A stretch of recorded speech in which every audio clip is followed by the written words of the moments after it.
사람은 늙어서 후회하는 게 아닙니다. 젊을 때 너무 당연하게 넘겼던 것들이 사라진 뒤에야 후회합니다. 정약용은 말했습니다. 사람은 잃고 나서야 그 소중함을 안다. 50대가 지나면 인생이 갑자기 달라집니다. 몸은 예전 같지 않고 사람은 점점 줄어들고 불안은 이유 없이 커집니다.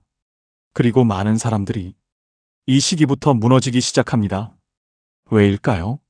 정약용은 한 가지를 가장 위험하다고 했습니다. 바로 마음이 늙는 것입니다. 몸이 늙는 건 자연스러운 일입니다. 하지만 마음까지 늙어버리면 인생은 순식간에 무너집니다.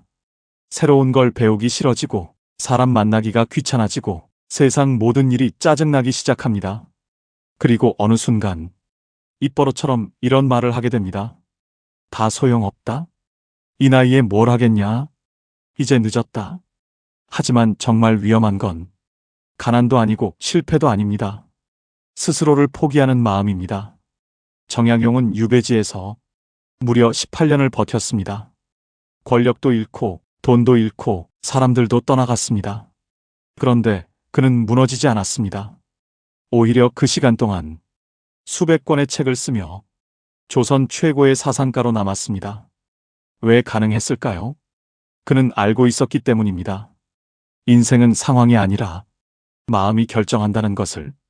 50대 이후 사람들이 가장 많이 하는 실수가 있습니다. 바로 남과 비교하는 것입니다. 누구는 건물이 있고 누구는 자식이 성공했고 누구는 돈이 많다고 부러워합니다. 하지만 비교는 사람의 마음을 가장 빨리 병들게 만듭니다. 정약용은 말했습니다. 욕심은 끝이 없고 마음의 병은 그곳에서 시작된다. 젊을 때는 돈이 가장 중요한 줄 압니다. 하지만 나이가 들수록 사람들은 결국 깨닫습니다. 진짜 중요한 건 따로 있었다는 걸. 아프지 않은 몸, 마음 편한 하루, 그리고 끝까지 곁에 남아있는 사람. 그게 진짜 재산입니다. 특히 50대 이후에는 인간관계가 인생을 결정합니다. 정약용은 말 한마디가 천냥 빚을 만든다고 했습니다. 나이가 들수록 사람은 얼굴보다 말투에서 드러납니다. 불평이 많은 사람 곁에는 결국 아무도 남지 않습니다. 반대로 따뜻한 말을 하는 사람 곁에는 사람이 모입니다. 그래서 인생 후반부에는 능력보다 중요한 것이 있습니다. 바로 사람을 편안하게 만드는 힘입니다. 생각해 보십시오. 우리는 완벽한 사람보다 함께 있으면 마음 편한 사람을 더 오래 기억합니다. 정약용은 말했습니다. 사람의 마음을 얻는 것이 세상에서 가장 큰 재산이다. 50대가 되어 가장 후회하는 사람들은 돈이 부족했던 사람이 아닙니다.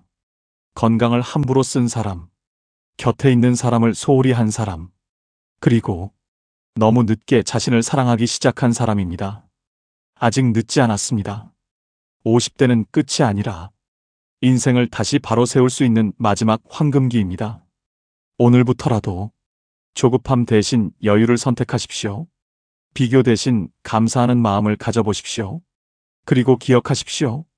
인생은 얼마나 많이 가졌느냐가 아니라 얼마나 평온하게 살아가느냐로 결정됩니다.